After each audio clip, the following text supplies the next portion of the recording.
অন্তর্বর্তী সরকারের উপদেষ্টা মাহফুজ আলম বলেছেন, ৭১-এর প্রশ্ন মীমাংসা করতেই হবে, ক্ষমা চাইতে হবে যুদ্ধাপরাধের সহযোগীদের। ছিলাম যে আমাদের সেনাপ্রধান জেনারেল ওয়াকার শেষ মুহূর্তে তার আমেরিকা সফর বাতিল করেছেন। এই সংক্রান্ত আমার কাছে আরো কিছু তথ্য এসেছে, আর কিছু তথ্য আমি গতকাল ইচ্ছে করেই বলিনি, আমি সময় নিয়েছি ভেরিফাই করবার জন্য, কিন্তু আজকে মনে হলো যে এটা আপনাদের সাথে আমার শেয়ার করা দরকার। আওয়ামী লীগের কার্যক্রম নিষিদ্ধের পরও কারা আওয়ামী লীগের পক্ষে দাঁড়ালো? দর্শক শুনলে অবাক হবেন। এর মানে আওয়ামী লীগের পক্ষে যে নিষিদ্ধ ঠিক হয়নি, কোনো ইন্টারন্যাশনাল প্রতিক্রিয়া কিন্তু আসেনি, এবং সরকার আশা করছে যে কোনো আন্তর্জাতিক প্রতিক্রিয়া আসবে না। এবং আমরা বিশ্বাস করি যে আন্তর্জাতিক প্রতিক্রিয়া আসার মতো পরিস্থিতি নেই। সরকার বিষয়টা এত সুন্দরভাবে খেলেছে, যেমন আওয়ামী লীগ নিষিদ্ধ না, আওয়ামী লীগের কার্যক্রম নিষিদ্ধ। কেউ কেউ ভাবছেন যে এর পরে আসলে কি, মানে এর পরের দাবিটা কি হতে যাচ্ছে। তবে খুব সুস্পষ্টভাবে ধারণা করা যাচ্ছে দুইটা। আমাদের এনসিপির যারা নেতারা আছেন বা সাবেক সমন্বয়করা আছেন বা সাবেক উপদেষ্টারা আছেন, তারা এই সরকার পতনের পর বেশ কিছু দাবি করেছিল, যেটা বিএনপির মানে হ্যাঁ না বলার কারণে এই কাজগুলো কিন্তু কমপ্লিট হয় নাই। এর মধ্যে কি কি? প্রথমত ছিল রাষ্ট্রপতি চুপ্পুর পদত্যাগ করেছে, খসড়া পাশ করেছে উপদেষ্টা পরিষদ, গতকালকে প্রফেসর ইউনূস এতে স্বাক্ষরও করেছেন। অর্থাৎ এখন থেকে সরকার চাইলেই যে কোনো ব্যক্তি কিংবা প্রতিষ্ঠানকে এই অধ্যাদেশের আওতায় নিষিদ্ধ করতে পারবে। এরই ধারাবাহিকতায় যেটা মনে হচ্ছে আওয়ামী লীগের কার্যক্রম নিষিদ্ধ হওয়ার সাথে সাথে হয়তো খুব শীঘ্রই অফিসিয়ালি আওয়ামী লীগের যে সহযোগী সংগঠনগুলো আছে সেগুলোর নামেও একেবারে স্পেসিফিক নিষেধাজ্ঞা জারি হতে পারে। রহমতুল্লাহ, সবাই কেমন আছেন? আশা করি সবাই অনেক অনেক ভালো এবং সুস্থ আছেন। সবাইকে স্বাগতম জানাচ্ছি আমাদের আরেক নতুন ভিডিওতে। প্রতিদিনের মতো আমি আপনাদের সিরিয়াস ফারুকি আবারও চলে আসলাম নতুন একটা ভিডিও নিয়ে। দর্শক, আজকের ভিডিও টাইটেল এবং থাম্বনেল দেখে ইতিমধ্যে বুঝতে পেরেছেন আজকের ভিডিওটা কতটা গুরুত্বপূর্ণ হতে চলেছে। দেশে যে রাজনৈতিক চলমান অস্থিরতা, দেশে যে রাজনীতির যে চলমান বিষয়টা চলতেছে, তারই ধারাবাহিকতা আজকের ভিডিওটা। আপনারা সবাই তোমাদের ভিডিওর শুরুতেই বেশ কিছু অংশ বিশেষ দেখে বুঝতে পেরেছেন আজকের ভিডিওটা কতটা গুরুত্বপূর্ণ হতে চলেছে। তাই আমি এই বিষয়টা নিয়ে আর বেশি বিস্তারিত বলবো না, কারণ বিস্তারিত বলতে গেলে ভিডিওটা অনেক লম্বা হয়ে যাবে। তাই সংক্ষেপ আকারের ক্ষেত্রে আপনাদেরকে মূল আলোচনা নিয়ে যাচ্ছি। তার আগে আপনাদেরকে ছোট্ট একটি অনুরোধ জানিয়ে রাখতে চাই, যারা ফারুকি অনলাইন ইউটিউব চ্যানেলটিতে এখনো নতুন আছেন, প্লিজ দয়া করে আমাদের চ্যানেল সাবস্ক্রাইব করে সাথে থাকবেন। যারা ইতিমধ্যে সাবস্ক্রাইব করেছেন তাদেরকে অসংখ্য ধন্যবাদ। দর্শক, আর বেশি কথা না বলে আমরা সরাসরি ভিডিওর বাকি অংশগুলো একটু ধারাবাহিকভাবে একটু বিস্তারিত দেখে নেব। সবাইকে অনুরোধ করব ভিডিও। অন্তর্বর্তী সরকারের উপদেষ্টা মাহফুজ আলম বলেছেন, ৭১-এর প্রশ্ন মীমাংসা করতেই হবে, ক্ষমা চাইতে হবে যুদ্ধাপরাধের সহযোগীদের। বাংলাদেশে রাজনীতি করতে হলে পাকিস্তান পন্থা বাদ দিতে হবে। শনিবার মধ্যরাতে ভেরিফাইড ফেসবুক আইডিতে তিনি এসব কথা বলেন। মাহফুজ আলম বলেন, পাকিস্তান এদেশে গণহত্যা চালিয়েছে, তারা অফিসিয়ালি ক্ষমা চাইতে রাজি হলেও যুদ্ধাপরাধের সহযোগীরা এখনও ক্ষমা চায়নি। ইনিয়ে বিনিয়ে গণহত্যার পক্ষে বয়ান বন্ধ করতে হবে। জুলাইয়ের শক্তির মধ্যে ঢুকে সাবোটেজ বন্ধ করে সাফ দিলে আসতে হবে। অন্তর্বর্তী সরকারের এই উপদেষ্টা আরও বলেন, মুজিববাদী বামেরা দেশে বসে জুলাইয়ের পক্ষের শক্তির বিরুদ্ধে চক্রান্ত করছে। লীগের এ সকল বি টিম শিগগিরই পরাজিত হবে, অন্য কারো কাঁধে ভর করে লাভ নেই। বন্ধুরা, প্রীতি, সালাম এবং শুভেচ্ছা নেবেন। গতকাল আমি আপনাদের বলেছিলাম যে আমাদের সেনাপ্রধান জেনারেল ওয়াকার শেষ মুহূর্তে তার আমেরিকা সফর বাতিল করেছেন। এই সংক্রান্ত আমার কাছে আরো কিছু তথ্য এসেছে, আর কিছু তথ্য আমি গতকাল ইচ্ছে করেই বলিনি, আমি সময় নিয়েছি ভেরিফাই করবার জন্য, কিন্তু আজকে মনে হলো যে এটা আপনাদের সাথে আমার শেয়ার করা দরকার। প্রথমত, আমেরিকা না যাওয়ার আরেকটা কারণ ছিল যে আমেরিকা থেকেও তাকে বলা হয়েছে যে তোমার এই মুহূর্তে আসার দরকার নেই। তো এখন যেটা হলো, মানে যে বিষয়টা আমি বলতে চাই সেটা হলো যে জেনারেল ওয়াকার শেখ হাসিনার নিয়োগকৃত একজন সেনাপ্রধান। তো মাননীয় প্রধানমন্ত্রী শেখ হাসিনা তাকে নিয়োগ করেছেন। এটা নিয়ে কিন্তু সব সময় বর্তমান যারা ক্ষমতার জোর দখল করে আছেন তাদের মধ্যে একটা আলোচনা ছিল, এবং তারা বলেছে যে লোকটা নিয়োগকর্তার সাথে বেইমানি করতে পারে, সে ভবিষ্যতে আরো বেইমানি করবে কিনা এমন কোনো নিশ্চয়তা আছে কিনা। আর মোরওভার যে বর্তমানে যে ডক্টর ইউনূসের যারা ক্ষমতা দখল করে আছে এদের কাছে কিন্তু জেনারেল ওয়াকার কখনোই খুব বিশ্বস্ত কেউ ছিল না। যাই হোক, জেনারেল ওয়াকারকে ব্যবহার করা হয়েছে। 5ই অগস্ট যদি সেনা সমর্থন না থাকতো, জেনারেল ওয়াকারের সম্মতি না থাকতো, তাহলে 5ই অগস্টের ওই ঘটনাটা ঘটতো না। 5ই অগস্ট সরকারকে সরিয়ে দেওয়া হয়েছে। তারপরে 5ই আগস্ট জেনারেল ওয়াকার জাতির উদ্দেশ্যে বক্তৃতায় বললেন যে সবার জান মাল রক্ষার দায়িত্ব তার, তিনি সেটা দেখবেন। সেটাও তিনি পালন করেননি কিংবা করতে পারেননি। তিনি 32 রক্ষা করতে পারেননি, তিনি স্বাধীনতার বিভিন্ন স্মৃতি ফলক কোনো কিছু রক্ষা করতে পারেননি, এবং he serve the purposes of anti liberation forces. এই ব্যাপারগুলো আমরা সবাই জানি। তো জেনারেল ওয়াকার শেখ হাসিনার সরকারের বিরুদ্ধে যতভাবে ব্যবহৃত হওয়া যায় ব্যবহৃত হয়েছেন এবং তাকে ব্যবহার করা হয়েছে। সর্বশেষ আওয়ামী লীগকে নিষিদ্ধ করা হলো, সেটাই ছিল জেনারেল ওয়াকার থাকাকালীন একদম লাস্ট, যে একদম আওয়ামী লীগ কার্যক্রমে নিষিদ্ধ করা হলো। এখন জেনারেল ওয়াকার ইটসেলফ, সে এখন ডক্টর ইউনূস সরকারের কাছে একটা বোঝা হয়ে গেছে, একটা লায়াবিলিটি হয়ে গেছে। তো এখন জেনারেল ওয়াকারের কি হবে? জেনারেল ওয়াকারকে আপনি ব্যবহার করেছেন, যা তাকে দিয়ে যা যা করার করে ফেলেছেন। Now what will be the fate of General Walker? আমি খুব অবাক হব না যদি বর্তমানের ইউনূস সরকার জেনারেল ওয়াকারকে সেনাপ্রধানের পদ থেকে সরিয়ে দেয়। আমি আদৌ অবাক হব না যদি ডক্টর ইউনূসের অফিস থেকে একটি চিঠি রাষ্ট্রপতির দপ্তরে যায় এবং সেখানে রাষ্ট্রপতিকে অনুরোধ করা হতে পারে যে জেনারেল ওয়াকারকে সেনাপ্রধানের পদ থেকে অব্যাহতি দেওয়া হোক। এখন এটা একটা মানে হিউজ পসিবিলিটি দেখা দিয়েছে যে ইউ হ্যাভ ইউজড, মির্জাফরকে ব্যবহার করেছে, এখন তাকে ছুঁড়ে ফেলে দেওয়ার সময় এসেছে। এবং এই যে জুলাই আগস্টের গণহত্যা বলেন, সো কল্ড, বা যে হত্যাকাণ্ডগুলো বলেন, তদন্তে সেখানে সেনা প্রধানের সম্পৃক্ততা আছে কিনা সেটা নিয়েও কিন্তু পর্দার আড়ালে আলোচনা আছে। আর যদি ভুল না শুনে থাকি, গত 2-3 দিনের মধ্যে ডক্টর ইউনূসের সাথে সেনা প্রধানের আলাপ হয়েছে, যেখানে ডক্টর ইউনূস সেনা প্রধানকে রূঢ় ভাষায় বলেছে যে আপনার যা দায়িত্ব সেটা নিয়েই থাকুন, সব বিষয়ে আপনার নাক গলাতে হবে না, এরকম কথাবার্তা হয়েছে বলে আমার কাছে তথ্য আছে। সুতরাং আওয়ামী লীগের কার্যক্রম নিষিদ্ধের মধ্য দিয়ে যে একেবারে সবকিছু জয় করে ফেললেন ডক্টর ইউনূস, সেটা না। এবং এখন কিন্তু পরিস্থিতি আরো জটিল হয়ে গেছে এই আওয়ামী লীগকে নিষিদ্ধ করার মধ্য দিয়ে। আওয়ামী লীগের জন্য যেটা একদিকে ভালো হয়েছে, কিন্তু বাংলাদেশের জন্য বর্তমান পরিস্থিতি খুব খারাপ হয়েছে। এখন যদি জেনারেল ওয়াকারকে সরিয়ে দেওয়া হয় তাহলে তিনি কি করবেন? তিনি কি সেই অব্যাহতি পত্র পাঠ বিদায় নেবেন? তাকে সরিয়ে দেওয়া হলে কি তাকে স্বাভাবিকভাবে সেফ এক্সিট দেওয়া হবে, নাকি তাকে গ্রেপ্তার করা হবে, নাকি তাকে গণহত্যার দায়ে অভিযুক্ত করা হবে? এই সবই কিন্তু মানে প্রশ্ন। এই প্রশ্নগুলো সামনে উঠে আসছে। নাকি এই অবস্থায় জেনারেল ওয়াকার কোনো ব্যবস্থা নেবেন? জেনারেল ওয়াকার এর আগে জাতি দেশ তার কাছে অনেক কিছু প্রত্যাশা করেছিল, কিন্তু সময় উপযোগী কোনো পদক্ষেপ তিনি নেননি, এবং না নিতে নিতে তার এই অক্ষমতা, ব্যর্থতার কারণে আজকে দেশ এই জায়গায় এসে দাঁড়িয়েছে। সো এই অবস্থায় জেনারেল ওয়াকার কে ডক্টর ইউনূস কি সরিয়ে দেবেন? যদি সরিয়ে দেন, জেনারেল ওয়াকার কি করবেন? বাংলাদেশ সেনাবাহিনীর ভূমিকা কি হবে? বাংলাদেশ সেনাবাহিনী এই মুহূর্তে কিন্তু জেনারেল ওয়াকারের নেতৃত্বে ঐক্যবদ্ধ। সো এরকম অবস্থায় একজন সেনাপ্রধানকে আপনি অব্যাহতি দিয়ে তাড়িয়ে দেবেন এবং সেনাবাহিনী সেটা মুখ বুজে সহ্য করবে কিনা, বা ওয়াকার পাল্টা ব্যবস্থা নেবে কিনা, সেটা একটা দেখার বিষয়। আমার খুব সেই 1982 সালের মার্চ মাসের কথা মনে পড়ছে, যে তখন জিয়াউর রহমান মারা গেছেন, বিচারপতি সাত্তার রাষ্ট্রপতি, বিএনপির মনোনীত রাষ্ট্রপতি, এবং তিনি দেশ চালাচ্ছেন, এবং সেনাপ্রধান এরশাদ। তো তখন সাত্তার কিন্তু এরশাদকে স্যাক করেছিলেন, মানে চিঠি টিঠি সব রেডি ছিল। এটা জানার সাথে সাথে এরশাদ বিচারপতি সাত্তারকেই বরং রিমুভ করে দিয়ে সামরিক শাসন জারি করেছিলেন। তো বাংলাদেশে আবার এরকম কিছু ঘটতে যাচ্ছে কিনা, এগুলো সবই কিন্তু স্পেকুলেশন, বিভিন্ন সূত্র থেকে পাওয়া তথ্য বিশ্লেষণ করে এরকম একটা পরিস্থিতির মুখোমুখি এই মুহূর্তে আমরা দাঁড়িয়ে আছি।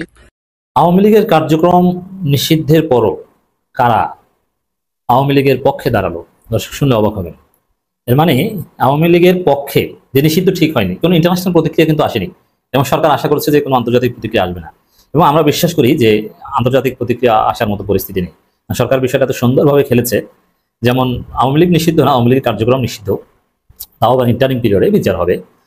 অতএব ইন্টারন্যাশনাল কমিউনিটির যে আপত্তির জায়গা ছিল যে গণতন্ত্রের পার্টি নিষিদ্ধ করা যায় না, এটা কিন্তু আবার সরকার ভায়োলেট করেনি। অতএব দর্শক,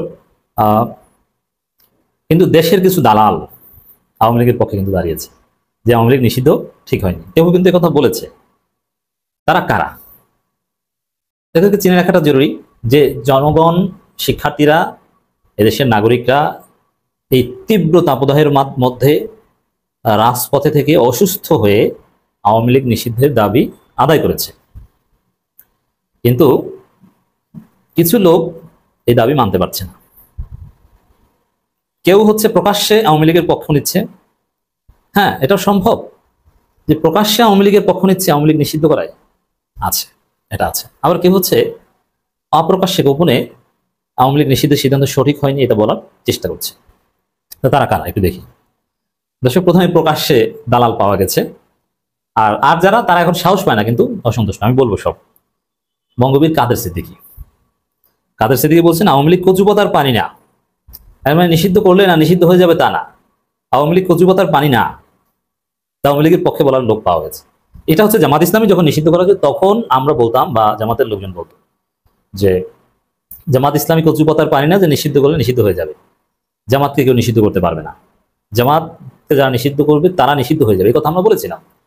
কিন্তু দর্শক এখন সেম কথা বলছে কাদের সিদ্দিকীর বক্তব্যের জবাব দিব। আমরা প্রথমে একটু তালিকাটা আপনাদের শুনি কারা। আওয়ামী লীগ তো কচু পাতারই পানি, কচু পাতার পানি না হলে কি 5 আগস্ট ভেসে যেত? কচু পাতার পানি বলেই 5 আগস্ট ভেসে গেছে। একসময় কচু পাতার পানি ছিল না, কিন্তু 18 সালের রাতের ইলেকশন, 24 সালের ডামি নির্বাচনের পর এরা কচু পাতার পানি হয়ে গেছে, কচু পাতা হয়ে গেছে। আর সেটা আমরা 5 আগস্ট দেখেছি। কচু পাতা কিনা 5 আগস্ট দেখেন নাই? কচু পাতা না হলে ভয় পালায়। কাদের সিদ্দিকী এখনো বুঝেন নাই যে এরা কচু পাতা? এটা একটা জবাব। তারপরে দেখেন কারা আওয়ামী লীগ নিষিদ্ধ অসন্তুষ্ট বা এখনো মনে মনে আওয়ামী লীগের পক্ষে কিন্তু উপরে উপরে বলতে পারছে না। যেমন জাতীয় পার্টি 2-3-4 দিন আগেও বলেছিল যে আওয়ামী লীগ নিষিদ্ধের পক্ষে আমরা না। তাহলে কি বোঝা? আওয়ামী লীগ নিষিদ্ধে তারা খুশি না। তাহলে আরেকটা তালিকা পেয়েছেন জাতীয় পার্টি জিএম কাদের, তারা আওয়ামী লীগ নিষিদ্ধ এটা মানতে পারছে না। আবার গয়েশ্বরচন্দ্র রায় তিনি একদিন আগে বলেছিলেন যে নিষিদ্ধ কোনো সমাধান নয়। আজকে আওয়ামী লীগ নিষিদ্ধ চাইলে কালকে বিএনপি নিষিদ্ধ চাইবে। কি বোঝা গেল? যে গয়েশ্বরচন্দ্র রায় এরাও আসলে আওয়ামী লীগ নিষিদ্ধ মানতে পারছে না, খুশি নয়। বুঝাতে পেরেছি দর্শক? This is reality. তো বিএনপির মধ্যে সবাই না। রুহুল কবির রিজভীও মানতে পারছে না। বিএনপির যারাই বলেছিল যে নিষিদ্ধ কোনো সমাধান নয়, আমরা নিষিদ্ধের পক্ষে নই, ব্যক্তিগতভাবে কোনো দল নিষিদ্ধে আমি রাজি নই, এসব কথা যারা বলেছিল তারাই আওয়ামী লীগ নিষিদ্ধে খুশি নয়, তারাই আওয়ামী লীগের পক্ষে। কেউ প্রকাশ্যে, কেউ গোপনে। তবে কাদের সিদ্দিকীর যতই গালাগালি করি তার একটা দিক ভালো, যে তিনি সবসময় আকাম করেছেন কিন্তু সেটা প্রকাশ্যে করেছেন। এই যে কাদের সিদ্দিকী বিহারী হত্যা করেছেন, এটা কিন্তু তার বইতে তিনি নিজে লিখেছেন। মানে আকামটাকে স্বীকার করা, আকামটাকে তিনি আকাম মনে করেন না, তিনি সেটাকে গর্বের সাথে প্রচার করেন। তো এই বিষয়টা আমরা দেখেছি। এছাড়া 75-এর পর সবাই যখন চুপচাপ, কিন্তু 15 আগস্টের পর কাদের সিদ্দিকী কিন্তু ঠিকই প্রকাশ্যে শেখ মুজিবের পক্ষে অবস্থান নিয়েছে এবং প্রকাশ্যে বিদ্রোহ করার চেষ্টা করেছে, ভারতের ট্রেনিং নিতে গিয়েছে। তো এটা একটা বিষয় যে কাদের সিদ্দিকী অতীতে একেবারে সেই 71 সাল থেকে যা করেন প্রকাশ্যে করেন, আকাম করলেও প্রকাশ্যে করেন। দুইটি আকাম, বিহারী গণহত্যা এটাও একটা বড় আকাম, এই জন্য তার ফাঁসি হওয়া উচিত। এবং এই 75-15 আগস্টের যে বিপ্লব, সে বিপ্লবের প্রতিবাদ করা, এটা আরেকটা আকাম। সেটা একটা বিপ্লব ছিল, অনিবার্য বিপ্লব ছিল শেখ মুজিবকে হত্যা করা। আর পরিবারকে হত্যা করা, শিশু নারী হত্যা করা, এটা শেখ মুজিবের বাড়াবাড়ি কারণ হয়েছে, তার পরিবারের সদস্যদের বাড়াবাড়ি কারণ হয়েছে। মেজর ডালিমের বক্তব্য আপনারা নিঃসন্দেহে শুনেছেন। তো সেই বিপ্লবের একজন বাকশালীর পক্ষে কাদের সিদ্দিকী দাঁড়িয়েছিল, এটা তার একটা আকাম, কিন্তু তিনি প্রকাশ্যে দাঁড়িয়েছে, এটা আওয়ামী লীগের অন্য কেউ পারেনি। এখন আবার এসে এই 71-এর পরে প্রথম আওয়ামী লীগ নিষিদ্ধ হলো। এখন আওয়ামী লীগ তো শেখ মুজিবই নিষিদ্ধ করেছিল বাকশালের মধ্যে দিয়ে, দ্যাটস ডিফারেন্ট। কিন্তু আওয়ামী লীগ এভাবে নিষিদ্ধ হলো এই প্রথম 71-এর পর, এই প্রক্রিয়ায়। এই জায়গাটা অনেক আওয়ামী লীগ তাহলে কাদের কাতারে? ওই আনসারুল্লাহ বাংলা টিম, জেএমবি, ওইগুলো যেরকম নিষিদ্ধ হয়েছে অনেকটা এইভাবে। কিন্তু একমাত্র কাদের সিদ্দিকী কিন্তু প্রকাশ্যে তাদের পক্ষে বলতে পেরেছেন বা বলেছেন। তো দর্শক, কৃষক শ্রমিক জনতা লীগের প্রতিষ্ঠাতা সভাপতি কাদের সিদ্দিকী বলেছেন, এখন একটা বৈরী হাওয়া বইছে। যে দল বাংলাদেশের স্বাধীনতা এনেছে সেই হুজুর মাওলানা ভাসানীর দল, বঙ্গবন্ধুর দল, আওয়ামী লীগ কচু পাতার পানি না, সেটা সিদ্ধ হবে না, নিষিদ্ধ হবে, রায় দেওয়ার মালিক হচ্ছে জনগণ। কথা ঠিক, কিন্তু জনগণ যে 5 আগস্ট রায় দিয়েছে এটা কাদের সিদ্দিকীর চোখে বাজে নাই। এটা স্বাধীনতার নেতৃত্ব দিয়েছে, অমুক তমুক করেছে, এখন যে কচু পাতা হয়েছে এটা বুঝতে অসুবিধা আছে? আমার মনে হয় না যে একটু ব্রেইন থাকলে বুঝতে অসুবিধা থাকার কথা। কাদের সিদ্দিকী বলেন, কোনো রাজনৈতিক দলকে নিষিদ্ধ করে নিষিদ্ধ হয়ে যায় না, জনগণ যদি মুখ ফিরিয়ে নেয়, অনুমোদন দিলেও সে দল দাঁড়াতে পারে না। আওয়ামী লীগের যারা অন্যায় ভুল করেছে তাদের বিচার, এটা 5 আগস্ট হয়েছে ভাই, এরপর তো আর কোনো নিষিদ্ধ তো আওয়ামী লীগ হয়ে গেছে। এখন এটা কিছু ফর্মাল প্রসিডিউর, কিন্তু আওয়ামী লীগ অ্যাবসলিউটলি নিষিদ্ধ। 5 আগস্টের পরে আওয়ামী লীগের কার্যক্রম কি নিষিদ্ধ সংগঠনের সাথে জেএমবির সাথে কার্যক্রমের কোনো পার্থক্য আছে? হিজবুত তাহরির নিষিদ্ধ, হিজবুত তাহরির যেরকম ঝটিকা মিছিল করে, বরং হিজবুত তাহরির চাইতে করুণ অবস্থা। হিজবুত তাহরির তো পুলিশের সাথে কিছুক্ষণ ধাক্কাধাক্কি করেছে, এরপরে গ্রেপ্তার হয়ে মাঠ ছেড়েছে। আর আওয়ামী লীগ তো পুলিশের সাথে ধাক্কাধাক্কি করার সাহসও পায়নি। এর মানে নিষিদ্ধ সংগঠন বলতে যা বোঝায় সব বৈশিষ্ট্য এই আওয়ামী লীগের মধ্যে আছে। তাদের কার্যক্রম 5 আগস্টের পর নিষিদ্ধের মতো, তারা এখন পালাতো। তো এরপরে যদি বলে কচু পাতা না, এটা হাস্যকর, কচু পাতার মতোই তো। জনগণের মন্তব্য একটু শোনাই কাদের সিদ্দিকীর প্রতি। রাষ্ট্রদ্রোহ মামলা দেওয়া দরকার তার বিরুদ্ধে। কাদের সিদ্দিকী, গোলাম কাদের, গোলাম ময়লা, এগুলো দেশের ময়লা। গোলাম মাওলা রনি, হ্যাঁ, তিনিও কিন্তু আওয়ামী লীগ নিষিদ্ধের বিরুদ্ধে এনিয়ে বিনিয়ে করছেন। দেখুন এটা সরকার কিভাবে আইন প্রণয়ন, কোনো নিষিদ্ধ যে দলের কার্যক্রম নিষিদ্ধ সেই দলের পক্ষে অনলাইনে প্রচারণা চালালেও যাতে ব্যবস্থা নেওয়া যায় সে বিষয়ে কিন্তু আইন সংশোধন হচ্ছে। এখন এই গোলাম মাওলা রনি কিংবা এই কাদের সিদ্দিকী বা জিএম কাদের এদের বিরুদ্ধে কিন্তু ব্যবস্থা নেওয়া যায় চাইলে, কিন্তু কাদের সিদ্দিকীর বিরুদ্ধে ব্যবস্থা সরকার নেবে না, এটা আমি জানি, এটা সরকারের সদিচ্ছার উপর ডিপেন্ড করে। তবে জিএম কাদের এবং গোলাম মাওলা রনিকে একটু নোটিশ দিতে পারে, জিএম কাদেরকে ধরতে পারে কারণ তার বিরুদ্ধে মামলা আছে, আর গোলাম মাওলা রনি তাকে সতর্ক করতে পারে, এটা আমি মনে করি এটা করা উচিত। তো দর্শক, অনেকে বলছে নৌকা আবার ফিরবে টাইটানিক হয়ে, মানে এই নৌকা আর ফিরবে না।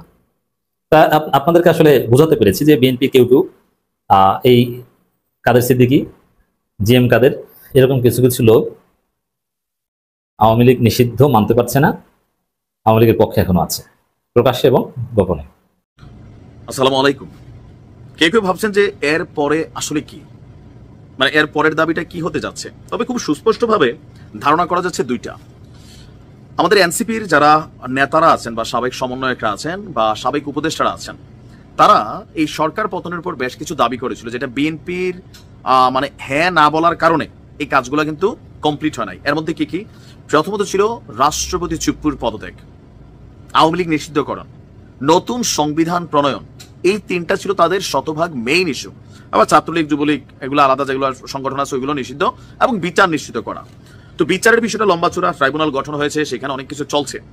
তারপর আওয়ামী লীগ নিষিদ্ধকরণের ইস্যুতে মিনিমাম লেভেলে তারা একটা অ্যান্সার পাইছে। এইবার আসলে কি, রাষ্ট্রপতি চুপ্পুর পদত্যাগ নাকি সংবিধান? তো গতকালকে তাদের এই বিশাল বিজয়ের পর এইবার এনসিপির নজর হচ্ছে সংবিধানে। এখন এই যে সংবিধানের ইস্যুতেও তারা কি আবারও মাঠে নামবে? আবারও কি যমুনা, শাহবাগ আর বিভিন্ন জায়গা ব্লকেড কর্মসূচি এরকম দিবে? আবার কি ডক্টর ইউনূস সরকার এবার সংবিধান পরিবর্তনের জন্য রাজি হয়ে যাবেন? দর্শক, নতুন সংবিধান প্রণয়ন ছাড়া নতুন বাংলাদেশ গড়ে তোলার প্রয়োজন নেই। এই কথা কে বলছে? জাতীয় নাগরিক পার্টির যিনি প্রধান দায়িত্বে আছেন নাহিদ ইসলাম। এই কথাগুলো এখন আর হালকা নেওয়ার সুযোগ নাই। তারা যে চাইলে যে কোনো ভাবে একটা পরিস্থিতি তৈরি করতে পারে এবং সরকারকে বাধ্য করতে পারে, এটা কিন্তু প্রমাণিত হয়ে গেছে। তবে আওয়ামী লীগের ইস্যুগুলো অনেক সোজা, এর বাহিরের ইস্যুগুলো একটু কঠিন। আজকে আবার রাজধানীর মাতৃভাষা ইনস্টিটিউটে রাষ্ট্রের গণতান্ত্রিক কাঠামো সংস্কারে নাগরিক উদ্যোগ, নাগরিক কোয়ালিশন আয়োজিত সংবিধান সংস্কারে নাগরিক জোটের 7 প্রস্তাব শীর্ষক একটা আলোচনা সভা হয়েছে। সেখানে নাহিদ বলছেন যে বিগত সময়ের সংবিধান মানবাধিকার রক্ষা করতে ব্যর্থ হয়েছে। নতুন সংবিধানের মাধ্যমে রাষ্ট্র এবং জনগণের মধ্যে আস্থা ও সম্পর্ক স্থাপন করা সম্ভব। বুঝতে পারছি, আবারও বলি, নাহিদের বক্তব্য, বিগত সময়ের সংবিধান মানবাধিকার রক্ষা করতে ব্যর্থ হয়েছে। নতুন সংবিধানের মাধ্যমে, মানে পুরনো সংবিধান এটা চলবে না, এইটার মাধ্যমে একমাত্র রাষ্ট্র এবং জনগণের মধ্যে আস্থা ও যেই সম্পর্ক সেটা স্থাপন করা যাবে। তার বক্তব্য, আমাদের মৌলিক সংস্কারের দিকে এগুতে হবে। মৌলিক বিষয়ে ঐক্যমত না হয়ে অগুরুত্বপূর্ণ বিষয় নিয়ে একমত হওয়া ফলপ্রসূ হবে না। মানে তার মন্তব্য, এখন যে সংস্কার চলছে এগুলোর মধ্যে অনেকগুলোই অগুরুত্বপূর্ণ, যেগুলোতে একমত হয়েছে। যেমন ধরেন সংসদের মেয়াদ কতদিন থাকবে, ভোটারের বয়স কি হবে, এগুলো থেকে জরুরি হচ্ছে সংবিধান, এটা নাহিদ মনে করছেন। তো তার বক্তব্যের যে সংস্কারে ঐক্যমত প্রতিষ্ঠিত হলে নির্বাচন নিয়েও কারো কোনো আপত্তি থাকবে না, দ্রুত সময়ের মধ্যে সমঝোতার মধ্যে আমরা সামনে এগিয়ে যাবো। এখানে কারা কারা ছিলেন নাহিদ যখন এই কথা বলছেন? আইন উপদেষ্টা আসিফ নজরুল, প্রেস সচিব শফিক সাহেব, প্রধান উপদেষ্টার বিশেষ সহকারী মনির হায়দার, তারপরে বিএনপি জামাতের অনেকের এখানে ছিলেন, যারা প্রকাশ্যে তিনি এটা বক্তব্য দিয়েছেন। এখন এটাকে আমি জানি না যে কতটুকু সফলতা বা ব্যর্থতার বিষয় আসবে, তবে বিষয়টা একটু টাফ হবে, আবার অসম্ভব যে এখন কিন্তু এটা মনে হচ্ছে না। কারণ তারা আবারও কালকে মাঠে নামতে পারে, আন্দোলন ঘোষণা করতে পারে, 1 ঘন্টা 3 ঘন্টা 5 ঘন্টা আলটিমেটাম দিতে পারে, সংবিধানের এরকম পরিবর্তন হইলেও হইয়া যেতে পারে। তবে এটার ব্যাপারে আওয়ামী লীগের ব্যাপারে বিএনপি যেমন আজকে গণমাধ্যমে আসছে যে তারাও চিঠি দিচ্ছে আওয়ামী লীগের নিষিদ্ধের ব্যাপারে, তারা এটাকে সাধুবাদ জানিয়েছে। তো গতকালকে পর্যন্ত একরকম অবস্থান দেখছি, আজকে দেখছি যে না, তারারও ইচ্ছা ছিল, যার কারণে সরকার এটা করছে। এখন আর ইউনূস সরকারের কোনো দোষ নাই। সংবিধানের বেলায় বিএনপির অবস্থান কি থাকবে সময় বলে দিবে। ভালো থাকুন। পরবর্তীতে কি ঘটলো, খুবই মজার অনেক ঘটনা ঘটেছে গতকালকে থেকে আজকে পর্যন্ত, সেই আলোচনাই করবো এই ভিডিওতে। থাকবেন পলিটিক্স টিভির নিয়মিত আয়োজনে। দর্শক, পলিটিক্স টিভি নিয়মিত ভিডিওগুলো স্পন্সর করছে প্রজাপতি.টিভি, নতুন ওটিটি প্ল্যাটফর্ম। আপনারা চাইলে ইউটিউবে, ফেসবুকে, ইনস্টাগ্রামে, টিকটকে দেখে নিতে পারেন। ডেসক্রিপশন বক্সে লিঙ্ক দেওয়া থাকবে, সেখান থেকেও আপনারা দেখে নিতে পারেন প্রজাপতির কার্যক্রম। চলে যাচ্ছি মূল ভিডিওতে। বলছিলাম সন্ত্রাস বিরোধী অধ্যাদেশ পাশ করেছে, খসড়া পাশ করেছে উপদেষ্টা পরিষদ। গতকালকে প্রফেসর ইউনূস এতে স্বাক্ষরও করেছেন। অর্থাৎ এখন থেকে সরকার চাইলেই যে কোনো ব্যক্তি কিংবা প্রতিষ্ঠানকে এই অধ্যাদেশের আওতায় নিষিদ্ধ করতে পারবে। এটি ধারাবাহিকতায় যেটা মনে হচ্ছে আওয়ামী লীগের কার্যক্রম নিষিদ্ধ হওয়ার সাথে সাথে হয়তো খুব শীঘ্রই অফিসিয়ালি আওয়ামী লীগের যে সহযোগী সংগঠনগুলো আছে সেগুলোর নামেও একেবারে স্পেসিফিক নিষেধাজ্ঞা জারি হতে পারে। যুবলীগ, স্বেচ্ছাসেবক লীগ, কৃষক লীগ, শ্রমিক লীগ যেগুলো আছে সেগুলো হয়তো স্পেসিফিক নাম ধরে ধরে নিষিদ্ধ করার ঘোষণা চলে আসতে পারে। এই ঘটনা যখন দেখলাম তখন আমরা উপদেষ্টা পরিষদের একটা বড় সিদ্ধান্তের ব্যাপারে দেখলাম যে প্রজ্ঞাপনে যে প্রজ্ঞাপন রেডি হয়েছে সেই প্রজ্ঞাপনে যে ব্যাপারটা থাকবে আওয়ামী লীগের কার্যক্রম নিষিদ্ধের প্রজ্ঞাপন, সেখানে অনলাইনে কোনো কিছু লেখা, কথা বলা, আওয়ামী লীগের পক্ষে লেখা, আওয়ামী লীগের পক্ষে কথা বলা, আওয়ামী লীগের পক্ষে বিবৃতি দেওয়া, সেই বিবৃতি ছাপানো, প্রিন্ট করা, এরকম নানা, অর্থাৎ আওয়ামী লীগের পক্ষে অবস্থান করলেই তার বিরুদ্ধে সরকার আইনানুগ ব্যবস্থা নেবে, এরকম আইনের দিকেই সরকার যাচ্ছে। তার মানে হচ্ছে যে আওয়ামী লীগের পক্ষে আর কেউ কোনোভাবেই কথা বলতে পারবে না।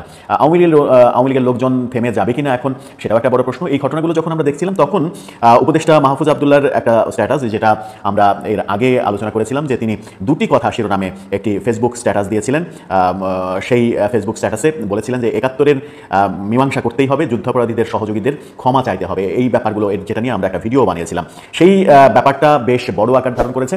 জামাত শিবিরের বিভিন্ন পর্যায় থেকে খুবই তীব্র প্রতিক্রিয়া ব্যক্ত করা হচ্ছে। ঢাকা বিশ্ববিদ্যালয় শিবিরের সাবেক সভাপতি এবং বৈষম্যবিরোধী আন্দোলনের অন্যতম মুখ, যাকে বৈষম্যবিরোধী আন্দোলন হিসেবেই চিনতাম আমরা, পরবর্তীতে দেখা গেল 5 আগস্টের পরে তিনি শিবির সভাপতি হিসেবে আবির্ভূত হলেন। এরপরে আমরা দেখলাম শিবির সেক্রেটারি, যিনি বর্তমানে সভাপতি, তিনি আবির্ভূত হলেন সেক্রেটারি হিসেবে, যিনি কিনা ছাত্রলীগ করতেন এর আগে। সেই সাবেক শিবির সভাপতি ঢাকা বিশ্ববিদ্যালয়ের সাদিক কায়েম, তিনি ফেসবুকে স্ট্যাটাস দিয়েছেন। গুরুত্বপূর্ণ সেই স্ট্যাটাস গতকালকে সন্ধ্যার পরে এই স্ট্যাটাসটা তিনি দিয়েছেন, যেখানে লিখেছেন, রাষ্ট্রের গুরুত্বপূর্ণ অবস্থানে থাকা একজন দায়িত্বপ্রাপ্ত, আপনারা স্ট্যাটাসটা দেখে নিতে পারেন। তিনি লিখেছেন, রাষ্ট্রের দায়িত্বপ্রাপ্ত ব্যক্তির মানসিক সুস্থতা নিয়ে উদ্বেগ প্রকাশ করছি। জাতির নেতৃত্ব দেওয়ার জন্য শারীরিক সুস্থতার পাশাপাশি মানসিক স্থিতিশীলতাও অতীব জরুরি। দেশবাসীকে অসুস্থ ব্যক্তিদের প্রতি সদয় ও সহানুভূতিশীল হওয়ার আহ্বান জানায়। মাহফুজ আবদুল্লাহকে উল্লেখ করে নাম না লিখে তিনি এই পোস্টটি দিয়েছেন। অন্যদিকে মোহাম্মদ ইশরাক নামে একজন মাহফুজ আবদুল্লাহর নাম সরাসরি লিখে ফেসবুকে পোস্ট দিয়েছেন, আপনারা স্ক্রিনশটটা দেখে নিতে পারেন। সেখানে তিনি লিখেছেন যে মাহফুজের টার্গেট মূলত আপ বাংলাদেশ, সাদিক কায়েম, Hasnat Abdullah, Inqilab Mancha, Dhabi Shibir, citizen initiative, Mohammad Ishraq, Muaz Abdullah, anti fascist coalition, অর্থাৎ মাহফুজ আবদুল্লাহ যারা ইসলামপন্থী, যারা জামাতপন্থী, তাদেরকে টার্গেট করেছেন, এমন কথা তিনি লিখেছেন। আবার উপদেষ্টা মাহফুজ আলমের একটা পোস্ট সামাজিক যোগাযোগ মাধ্যমে ভাইরাল হয়েছে। এই সব পোস্টের পরে ভাইরাল হয়েছে গত রাতেই, কিন্তু পরবর্তীতে আমরা সেই মাহফুজ আলমের ফেসবুকে গিয়ে এই পোস্টটি আর খুঁজে পাইনি। যে পোস্টটি স্ক্রিনশটটি ভাইরাল হয়েছে সেটি আদৌ মাহফুজ আলম দিয়েছেন কিনা আপনারা স্ক্রিনশটটা দেখে নিতে পারেন। সেটা যথেষ্ট বিতর্কের ব্যাপার হতেই পারে, কিন্তু ধারণা করা হচ্ছে যে তিনি এই পোস্টটি দেওয়ার পরে কিছুক্ষণের মধ্যেই আবার সেই পোস্টটি ডিলিট করে দিয়েছেন। সেখানে লেখা যেটা ছিল, যদি সেটা তার পোস্ট হয়, সেখানে লেখা ছিল, আমাকে নিয়ে নোংরামি করতেছো, ঝামেলা নাই, ফ্যামিলি টাইনো না, যুদ্ধাপরাধীদের সহযোগী রাজাকারেরা, এটা লাস্ট ওয়ার্নিং। আর যে চুপা শিবিররা এই সরকারে পদ বাগাইছো আর বিভিন্ন সুশীল ব্যানার খুলে পাকিস্তান পন্থা জারি রাখছো, তোমরা তোমাদের পূর্বপুরুষ রাজাকার আর দালালদের তুলনায় আরও অধিক ভুগবা। যারা বিতর্কের এবং গালাগালির লিমিট জানে না, তাদের আমি সহনাগরিক মনে করি না। পাকিস্তানপন্থীরা যেখানেই থাকবে সেখানেই আঘাত করা হবে, আমৃত্যু। ঢাবিতে এই রাজাকারদের আগে ঠেকানো হবে। যারা এদের স্পেস দিছে তাদের জন্য গত 50 বছরের তুলনায় অধিক জিল্লতি অপেক্ষা করছে, এমন স্ট্যাটাস ফেসবুকে ভাইরাল হয়েছে। এই কথা যখন আমরা বলছি তখন আমরা দেখছি সেটা হচ্ছে যে বাঁশের কেল্লার পেজ থেকে, স্ক্রিনশটটা আপনারা দেখে নিতে পারেন, বাঁশের কেল্লার পেজ থেকে মাহফুজ আবদুল্লাহর একটি পুরনো ছবি দিয়ে সেখানে খুবই গালাগালি করে মাহফুজ আবদুল্লাহকে ফকিন্নির পোলা সম্বোধন করে, খুবই বাজে সম্বোধন করে পোস্ট দিয়েছে তারা। সেই সম্বোধন করে তারা লিখেছে যে ফুটফুটে ফাপর আলম এই কয় মাস ভালো মন্দ খেয়ে শরীরটা সেরাম বানিয়েছে, এরে কিন্তু পালাতে দেওয়া যাবে না। এইভাবে যে প্রচারগুলো চলছে, বিশেষ করে জামাত শিবিরপন্থী পেজ এবং লোকজন এই প্রচারগুলো চালাচ্ছে, এই প্রচারগুলো থেকে অন্তত এটা বোঝাই যায় যে কিছু একটা ভেতরে ভেতরে হতে চলেছে। সন্ত্রাস বিরোধী অধ্যাদেশ তৈরি করা হচ্ছে, জারি করা হচ্ছে, মাহফুজ আবদুল্লাহর এই কর্মকাণ্ড হচ্ছে। কিন্তু অনেকে আবার বলছেন যে একটা জিনিস হচ্ছে না, সেটা হচ্ছে যে মানুষের জন্য নিরাপত্তা বিধান হচ্ছে না, মানুষের সুস্থ স্বাভাবিক চলাচল প্রতিনিয়ত ব্যাহত হচ্ছে। গত 3-4 দিনের শাহবাগ আন্দোলনের পরে আমরা গতকালকে আবার দেখলাম শাহবাগ ব্লকেট করলো জুলাই মঞ্চ।